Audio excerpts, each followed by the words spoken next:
My nephew knocked my son unconscious at a family barbecue. I knocked his father down right next to him. My brother Dwight had been raising his son Keller without consequences since the day he was born. Keller was 16 years old and built like a refrigerator. He had been wrestling competitively since he was 7 and had won state championships 3 years in a row. Everyone in the family knew Keller was talented. Everyone also knew Keller was mean. He used his size and strength to intimidate anyone smaller than him. At family gatherings, he would corner younger cousins and pin them down until they cried. He would take food off other kids' plates because he knew nobody would stop him. He would make comments about other kids being weak and pathetic while his parents smiled proudly at their strong, athletic son. My son Eli was 12 and small for his age. He loved reading and building model airplanes and had never been in a fight in his life. He was quiet and gentle and avoided Keller whenever possible. Keller noticed this and decided it made Eli a perfect target. The bullying had been going on for about 2 years. Every time we visited Dwight's house or met at my parents' place, Keller would find ways to torment Eli. He would shove him into walls when no adults were looking. He would trip him and laugh when he fell. He would whisper threats about what he would do if Eli ever told anyone. Eli begged me not to say anything because he was afraid it would make things worse. I talked to Dwight about it once. I told him Keller was being rough with Eli and it needed to stop. Dwight waved his hand and said boys would be boys. He said Keller was just playing around. He said Eli needed to toughen up and stop being so sensitive. He said maybe if Eli did some sports instead of reading all day, he wouldn't be such an easy target. His wife Corinne nodded along and said Keller didn't mean any harm. She said he was just being competitive. She said I was overreacting to normal kid behavior. I stopped bringing it up because clearly they didn't care. I just tried to keep Eli away from Keller as much as possible. Then came the summer barbecue at my parents' house. The whole family was there, including aunts and uncles and cousins we only saw once a year. Dwight showed up bragging about Keller's latest wrestling tournament. He said college scouts were already watching. He said full scholarships were basically guaranteed. He said Keller was going to be the first Division I athlete in the family. He was insufferable, but I ignored him because I had learned long ago that engaging with Dwight only made things worse. I kept my eye on Eli and made sure he stayed near the adults. For the first hour, everything was fine. Then I went inside to use the bathroom. I was gone for maybe 3 minutes. When I came back outside, I heard screaming from the side of the house. I ran toward the sound and found Eli on the ground unconscious. His nose was bleeding and his eyes were closed and he wasn't moving. Keller was standing over him, shaking out his fist like he had just thrown a punch. Several younger kids were crying and pointing at Keller. One of them was yelling that Keller hit Eli in the face for no reason. I dropped to my knees next to my son. His face was pale and his breathing was shallow. I called his name, but he didn't respond. Someone behind me was calling for an ambulance. I held Eli's head and tried to wake him up, but he was completely out. My boy. My gentle, quiet boy who never hurt anyone. Lying on the ground because a 16-year-old monster decided to use him as a punching bag. Dwight came jogging over asking what happened. Keller immediately started talking. He said Eli started it. He said Eli called him a name. He said he was just defending himself. He said Eli swung first and he had no choice. I looked at the crying children standing nearby. I asked them what really happened. One of them said Eli didn't do anything. She said Keller walked up and demanded Eli's soda. She said when Eli said no, Keller punched him in the face as hard as he could. She said Eli didn't even see it coming. Dwight shook his head. He said kids exaggerate. He said there had to be more to the story. He said Keller would never hit someone unprovoked. He said Eli probably did something to deserve it. He said that word, deserve. My son was lying unconscious on the ground with blood running down his face, and my brother said he probably deserved it. Something inside me snapped. I stood up slowly. Dwight was still talking. He was saying Keller was a good kid who sometimes got carried away. He was saying boys needed to work things out physically sometimes. He was saying I was too soft on Eli and this was bound to happen eventually. He was saying maybe this would teach Eli to stand up for himself. I hit him mid-sentence. My fist connected with his jaw and his head snapped sideways. He stumbled back and fell on the grass right next to where Eli was still lying unconscious. Dwight looked up at me with shock on his face. He asked what was wrong with me. He said I was crazy. He said he was going to press charges. He tried to get up and I pushed him back down. I told him to stay down. I told him his son had been bullying mine for 2 years and he did nothing. I told him I came to him like an adult and asked him to handle it and he laughed it off. I told him his son just knocked out a 12-year-old over a can of soda and his first instinct was to blame the victim. I told him he failed as a father and I was done watching it happen. The ambulance arrived a few minutes later. The paramedics moved fast. One of them knelt beside Eli while the other fitted a brace around his neck and started firing questions at me in a calm voice that somehow made everything feel more terrifying. How long had he been out? Did he hit the ground hard? Was he breathing normally? Did he vomit? I answered everything I could while trying not to look at the blood on his mouth. My mother was crying. My father kept telling everyone to step back. Corinne was checking Keller's hand to make sure he had not broken it on my son's face. That was the moment I understood this was never going to be fixed with apologies and family talks. These people were already choosing the attacker over the child on the ground. When the paramedics said they were taking Eli in for imaging and observation, I told him I was going. My wife Nora was out of town at her sister's baby shower 2 counties over. I called her while they were loading Eli into the ambulance, but she did not answer. I left a message that barely sounded human. Then I climbed in after my son. On the ride to the hospital, Eli opened his eyes once and whispered, "Dad?" I told him I was there. He said his head hurt and then closed his eyes again. I sat beside him listening to the monitor beep and trying not to imagine all the ways that punch could have ended worse. Halfway there, my phone buzzed. Dwight. I rejected the call. Then he texted me. He said I had assaulted him in front of everyone and better hope Eli was okay because now I was the one in trouble. I stared at the screen and felt something cold settle inside me. My son was strapped to a stretcher, and my brother was already worried about controlling the story. At the hospital, they moved Eli through triage fast. Head injuries make everybody move faster. They ran a CT scan, checked his vision, asked him his name and the date and what happened. He remembered being outside with the younger kids. He remembered Keller wanting the soda, then nothing. Nora came running in 40 minutes later, face white, eyes red, hair half falling out of the clip she had thrown it into for the drive. The second she saw Eli in the bed with gauze under his nose, she folded into me and started crying so hard she could barely breathe. The doctor came in just before sunset. Eli had a concussion, a broken nose, and a small fracture near the orbital bone. No brain bleed, no surgery. Monitoring, rest, darkness, and follow-up appointments. He said we were lucky. I nodded because I did not trust myself to speak. Lucky. That word sat in my chest like gravel. Lucky that Keller had not hit him harder. Lucky that Eli had not cracked his skull on the stone edging by the flower beds. Lucky that my son was waking up confused instead of never waking up at all. The police came that night. They took my statement first. I told them everything, including the punch I threw at Dwight. I told them about the 2 years before the barbecue too. The threats, the shoving, the one conversation where I tried to make Dwight handle it like a father, and he told me Eli needed to toughen up. I told them exactly what the witness children had said. No shove, no fight, no warning. Keller demanded the soda, and when Eli said no, Keller hit him. When the officer asked if we wanted to press charges against Keller, Nora answered before I did. Yes. Her voice was quiet, but there was steel in it. I said yes too. Eli came home the next afternoon with instructions for rest and minimal screen time. The reading restriction hurt him almost as much as the bruising. Books were his refuge. Model kits and planes and thick history books were where he disappeared when life got too loud. Now even that had to wait because his headaches got worse when he focused too long. That first night home, he asked me if he should have just given Keller the soda. I turned so fast the chair scraped against the floor. No, I said. Absolutely not. Someone demanding your things and hurting you when you say no is not your fault. He looked down at the blanket. Then he said something that hit harder than any punch I threw that day. He said he had not told me everything before because I still made him go around them. I felt like the room tilted. Over the next 20 minutes, he finally told Nora and me the full truth. Keller had done far more than shove him into walls and trip him. He had pinned Eli behind the garage at Thanksgiving, twisted his wrist until he cried, snatched pieces from his model airplanes and laughed while Eli looked for them. Once he squeezed the back of Eli's neck so hard it left bruises. He told Eli nobody would believe him if he talked because people like Keller always got believed over people like him. That sentence wrecked me, not because it was dramatic, because it was rational. Keller had learned exactly what kind of family he was living in. One where charm plus size plus trophies beat truth. The next morning, my mother called. She asked how Eli was in the same breathless voice people use before pivoting to their real point. Within a minute, she was talking about how complicated everything had become because of the police report. My father called after that to say he wished I had shown more restraint and that both boys had made mistakes. Both boys. I hung up on him. Corinne posted something vague online about people weaponizing isolated incidents to ruin promising children. A cousin sent me a screenshot. Nora commented one sentence. Your son sent ours to the hospital. Corinne deleted the post 10 minutes later, but the line had been drawn. Then the witness statements started coming in. Every younger cousin who saw the punch told the same story. Keller demanded the soda. Eli said no. Keller hit him. No one backed Keller's self-defense version. Not one person. That was bad enough for Dwight. Then things got worse. The school started asking questions because one of the witness kids had an older brother on the wrestling team. Suddenly, 2 boys from Keller's team admitted he had roughed them up before practice and threatened them into silence. Another boy said he had shoved him into a locker at a tournament because he thought he was staring too long. Once adults outside the family started looking, they found exactly what I expected they would find. This was not a one-time loss of temper. This was a pattern. Dwight called me screaming that I had ruined his son's future. I told him no, he had ruined it himself, one excuse at a time. He said Keller had made one mistake. I told him one mistake does not usually come with witnesses, prior victims, and a concussion. Therapy started the next week. Eli did not want to go. He said therapy was for people who could not handle their problems. That sentence sounded so much like something Keller would say that Nora had to take over before I lost my mind. She told Eli therapy was just a place where he did not have to be brave for anyone for 1 hour. Yo, pause.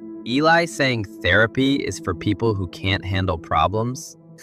Bro, he's literally 12. That got him through the door. His therapist, Dr. Levin, was the kind of man who spoke gently without sounding fake. After Eli's 3rd session, he sat down with Nora and me and said the most important thing right now was consistency, safety, no forced family contact, no talk about forgiveness, no minimizing. He said shame had been growing in Eli for a long time and kids often mistake being targeted for being weak. I told him there would be no contact. 2 Sundays later, my parents invited everyone over to talk things out as a family. I should have said no. Nora wanted me to say no, but some stubborn, damaged part of me still wanted to see if evidence could shame people into decency. It could not. The second I walked into my parents' living room, I knew what it was. An intervention, but not for the violent kid. For me, my parents on the couch, Dwight and Corinne beside each other. 2 aunts, an uncle, and a few cousins arranged in chairs like they were waiting for a confession. My mother started with how strained the family had become. My father followed with a speech about emotions getting out of hand. Then my mother said Dwight was willing to let my assault on him go if I agreed to stop cooperating with the complaint against Keller. I laughed. I could not help it. The whole thing was too warped to treat seriously. No one is saying Keller was right, one of my aunts said, but ruining a boy's future over one violent incident seems extreme. I looked at her. Did anyone tell you about the 2 years before the barbecue? I asked. Did anyone tell you other boys from his team came forward? Or did Dwight leave those parts out because they spoil the tragic athlete story? Silence. Corinne said I had no proof of that. I told her we had Eli's statement, witness statements, school complaints, and a therapist documenting trauma. Dwight muttered that I was turning my son into a victim for attention. I stood up so fast my chair scraped. My son is a victim, I said. He was bullied for 2 years, punched unconscious, and blamed for it while adults stood around worrying about your son's scholarship chances. My mother started crying. My father told me not to talk to her that way. That did it. No, I said. You all listen to me. If any of you choose Dwight and Keller after this, then you are choosing people who hurt children and lie about it. And if that is your choice, you do not get access to my family. Not me, not Nora, not Eli. My mother looked stunned. You would keep our grandson from us? I would keep him from anyone who thinks his pain is negotiable, I said. Then I walked out. 3 people followed me into the driveway. Not my parents, not Dwight. My cousin Rachel, my uncle Ben, and my aunt Sarah. Rachel was crying. She said her boys had complained about Keller being rough with them too, and she had brushed it off because Dwight always called it competitiveness. Uncle Ben said my father hated conflict so much he would rather sit inside it forever than confront it. Aunt Sarah hugged me and whispered that she was sorry all of them had let it get that far. That driveway was where the family split for real. After that, more people started talking, quietly at first. A cousin mentioned Keller stole lunch money from a younger boy at a tournament. Someone else said he liked cornering smaller kids at holiday gatherings and making them say things for his amusement. Once the perfect athlete image cracked, the ugliness underneath it became impossible to unsee. Then the school suspended Keller from competition pending the conduct review. That was when Dwight really lost control. He showed up at my house on a Wednesday evening pounding on the front door so hard the picture frames rattled. Eli froze on the couch. I told him to go upstairs and stay there while I stepped outside. Dwight's face was red with fury. Fix this, he said. No. He lost his captain spot. Good. Scouts are backing off. That is not my problem. He stepped closer and said I had always hated that his kid was better than mine. Better at what? I asked. Hurting smaller people? Then he made the mistake of saying Eli acted helpless. I stepped so close we were almost chest to chest. Say one more thing about my son, I said. For the first time in my life, I think Dwight realized I was not participating in our old roles anymore. I was not the younger brother trying to keep the peace. I was not the one smoothing things over so mom would calm down. I was done. He changed tactics and started talking about our parents. Mom crying every day, dad not sleeping, the family being torn apart. No, I said. What tore the family apart was your son punching a child. Then I went inside and locked the door. Keller's juvenile case ended with probation, counseling, anger management, and community service. Because he was still a minor, and because this was his first formal offense, the court gave him a chance to salvage what could still be salvaged. Dwight called that outcome unfair. I called it mercy. The school removed him from leadership and sat him for the season. Meanwhile, Eli healed in uneven steps. The bruises faded before the fear did. He startled at loud noises. He hated being outside alone. Some nights he woke up disoriented and angry because his dreams always ended with a shape rushing at his face. But little by little, things improved. Fewer headaches, better sleep. Longer stretches where Keller did not come up at all. Then one afternoon, he surprised us. He asked if he could take a self-defense class. Not wrestling, he said quickly when I looked at him. Something that teaches you how to get away from bigger people. So we found a small jiu-jitsu gym run by a patient instructor who talked more about control than aggression. Eli was bad at it at first and hated feeling clumsy. Then one night, about 6 weeks in, he got into the car and said quietly, I learned how to get out from under somebody bigger today. I kept my eyes on the road because I knew if I looked at him right then, I would cry. By Thanksgiving, we were fully out of the family orbit. My mother sent a message saying the door was always open when I was ready to stop punishing everyone. I read it twice, set my phone down, and never answered. We had Thanksgiving at home instead. Small, quiet, safe. Nora cooked too much food. Eli made a paper runway for one of his planes and set it in the middle of the table like a joke. Nobody got cornered, nobody got threatened, nobody got hit. It was the calmest holiday I had ever had. Christmas was better. By then, Eli was sleeping through most nights again. He unwrapped a thick aviation encyclopedia and smiled so hard his whole face changed. At one point, he looked around the living room and said, "This is better than Grandma's house." He said it plainly, like a fact he had finally stopped feeling guilty about. A year after the barbecue, I ran into Dwight and Corinne at a grocery store across town. They looked older, not dramatically, just worn down in the way people look when life stops cooperating with the story they tell about themselves. Keller was not with them. Dwight saw me first. For a second, I thought he might ignore me. Instead, he said, "Still think you did the right thing?" I had frozen waffles in my cart and dish soap and cereal. My son was at home doing homework and planning which model he wanted to build next. Normal life, safe life, hard-won life. I looked at Dwight and said, "Every day." Then I turned down another aisle and kept walking. There was one last thing I did that made the line permanent. In January, after months of voicemails and guilt texts through relatives, I changed the locks, installed cameras, and mailed a short certified letter to my parents, Dwight and Corinne. It said the same thing to all 4 of them. Do not come to my house uninvited. Do not contact Eli directly. Do not send gifts, letters, or apologies through other family members. Any future contact goes through email only and only if it concerns a real emergency. Nora read the letter before I sent it and said, "Send it exactly like that." So I did. My mother responded with a 3-page message about broken hearts and misunderstandings and how one terrible afternoon had erased a lifetime of family love. I almost answered. Then I thought about Eli saying he had not told me everything because I still made him go around them. I deleted the draft and blocked her email too. That was the part I had never understood when I was younger. Boundaries are not dramatic because they are loud. They are dramatic because they are clear. People who benefit from confusion always act like clarity is cruelty. Nora understood that before I did. One night while we were cleaning up after dinner, she handed me a dish towel and said, "You You know what finally changed? I asked what. She said, you stopped hoping they would suddenly become the kind of people they have never been. You started protecting Eli from the people they actually are. She was right. I had spent years negotiating with a fantasy version of my family. The reasonable version, the loving version, the version that would hear the truth and correct itself. But the real version was the one that watched a bleeding child on the grass and still looked for excuses. Once I accepted that, everything got simpler. Not easier, simpler. Eli did not need me to preserve a broken family image. He needed me to believe him faster than they denied him. He needed one adult in his corner who did not care how awkward holidays became or how many relatives got offended or whether my mother cried to her church friends about being cut off from her grandson. He needed safety more than he needed tradition. So that is what he got. Eli is 13 now, taller, stronger, still gentle, still the kind of kid who apologizes when he bumps into furniture. He has a faint bump on his nose from the break. I used to hate seeing it. Now I think of it as a scar he earned by surviving people who wanted him small and scared. A few months ago, he asked me if I regretted hitting Dwight. I told him the truth. I regret that it took your ambulance ride to make me stop pretending those people would ever protect you. He thought about that. Then he gave me the first dark little smile I had seen from him in a long time and said, yeah, but you hit him pretty good. I laughed. He laughed too. And for the first time, the memory did not feel like an open wound, just a scar. Family is not who demands your silence while your child bleeds. Family is not who calls cruelty a misunderstanding because the cruel kid has trophies on the wall. Family is who protects the smallest person in the yard. And if they will not do that, then you become the wall yourself. So that is what I became. And if I had to burn every family barbecue to the ground to give my